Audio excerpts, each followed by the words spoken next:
Very good evening to you. Thank you for joining us. Welcome to Sports Tonight. It's a very beautiful Wednesday night, and we're happy to bring to you the midweek edition of the show. Promises to be exciting, fun-filled as always. My name is Tony Ibitoye. Let me introduce to you very quickly my friends, my partners on the program this midweek. Together for the next 50 minutes, we will be giving you what we've lined up, what we've put together on the show. To my immediate right of the nation, he has spotted from the sun to the nation. It's one and the same. Yes,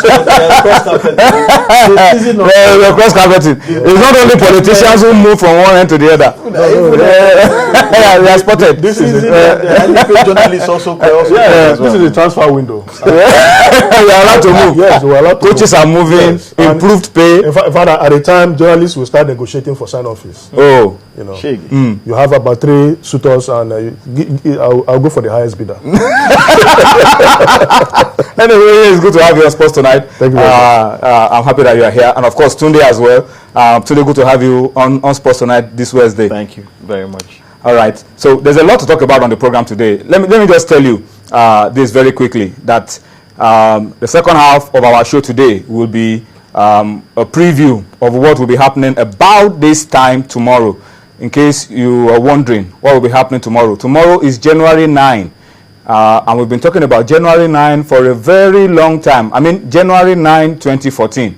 That's the night that sports, entertainment, razzmatazz, glamour will all come together, and it will be in Lagos. We're talking about the 2013 Glow CAF Awards. The second half of the show, we will do a preview. We will list out the different categories, about 10 categories, I think, about 10 of them, and we will just talk about those categories, look at the nominees in each of those categories, and try to do our own Glow CAF Awards tonight.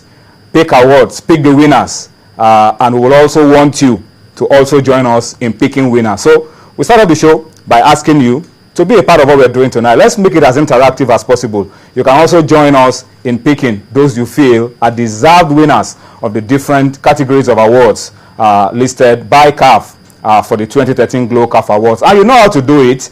Our platforms are there showing on your screen on Facebook, and of course our handles on Twitter as well. Just take advantage of what you have on your screen. My handle is at Tony Ibitoye, so you can tweet at that and at channels_sports tonight, so that we can read whatever you're reading. The handle is at channels_sports. So tweet at that handle and tweet at my handle as well, and we'll be able to read your comments real time as we go along on Sports Tonight. So get ready to be a part of all that we're doing, and this is maybe 2013 Glow Premier League preview night, if you ask me, and we will try to mark down our own choices, and then we'll see how close we got by this time tomorrow. We'll be able to have an idea of who will be going home with the different categories of awards from CAF. All right, so that's the setting for Sports Tonight this midweek. But apart from the Glow CAF Awards, we will also spend some time to look at contemporary issues. What are the issues going on? A couple of days ago, FIFA president came out and said he's never been this worried in his life. World Cup host had the longest number of years to prepare. He said they had 7 years to prepare, talking about Brazil, and he's saying that they are the one that have shown the least in terms of capacity to meet up with deadlines. He's talking about Brazil. Another thing has come out of FIFA today, and we've had a swift counter from FIFA itself. FIFA against FIFA. We'll talk about it. Winter World Cup in 2022, we'll talk about it as well. Tomorrow, everybody will be in Lagos for the Glow CAF Award. We talked about that before. CAF president is in town. He visited Lagos governor today. What did he say? You will find it out as well on Sports Tonight. And the issue that concerns us around Nigeria really has got to be the future of club football. Club owners are meeting as we speak. We were thinking that the meeting would have ended so that we can listen to some of their decisions, but they are meeting in Abuja as we speak, so we may not be able to get so much of a reaction from the club owners. But the LMC have come out with the conditions. We talked about it extensively yesterday, and we will also look at it again tonight on the program. And then there's a pre-season.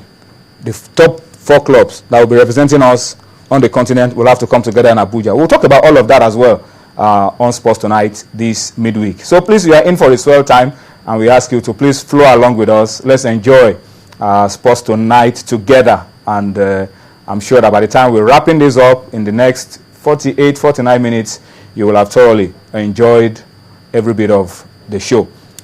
As we speak, a game is going on, Capital One, second semi-final. Yesterday wasn't a good night for Manchester United, yet again failing to get victory, and the pressure is really piling on David Moyes. Yeah, Moyes is really under pressure. You don't pity him. This is the real test. You don't envy him at this point in time. You know, a club like Manchester United with so much aspiration, they are used to winning titles, to winning everything. You know, but now they are looking like they are not going to win anything.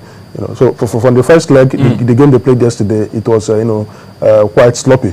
For Manchester City and West Ham, what happened to Sam Allardyce over the weekend, might have taught him a lot of lessons. He rested about 9 players, used some players, gave them their debut, and it resulted in a 5-0 whitewash. So the excuse he gave was for today's game, preparing them for today's game. So let's see whether that decision he took last weekend will be justified against Man City today. Because even with your best 11, these guys can hammer you.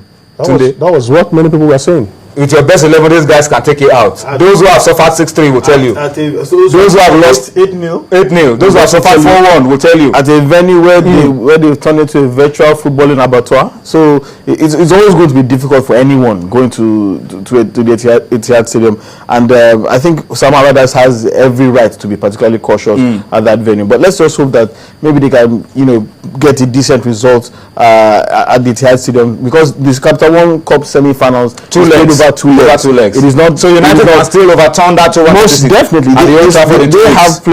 They still have plenty to play for in the second leg at Old Trafford. So West Ham will also be looking at damage minimization right now, but against a team that can beat anyone anywhere. And let's just quickly inform you that already the damage is being done by Manchester City, because they're already a goal up.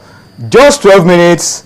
They are already 1 goal up, and the game is 24 minutes now. But Alvaro Negredo, the Spaniard, I mean, that guy is a striker, more than a striker. Also known as tough customer. They known as the Beast of Vallecas. He is the beast. You don't earn that kind of nickname for being a gentleman on the pitch. You have to be a beast on the pitch. Exactly. And already scored a goal. 12th minute. It's Manchester City 1, West Ham 0. So let's see how much of damage control West Ham will be able to put up, and going into the second leg. But we'll just keep our fingers crossed. We'll update you with the results as we get them on Sports Tonight. So let's go on a quick break. When we return from the break, we'll take a look at issues that have popped out of the sports world, particularly football world today, and then we will go down into all the other details we've packed into Sports Tonight this midweek.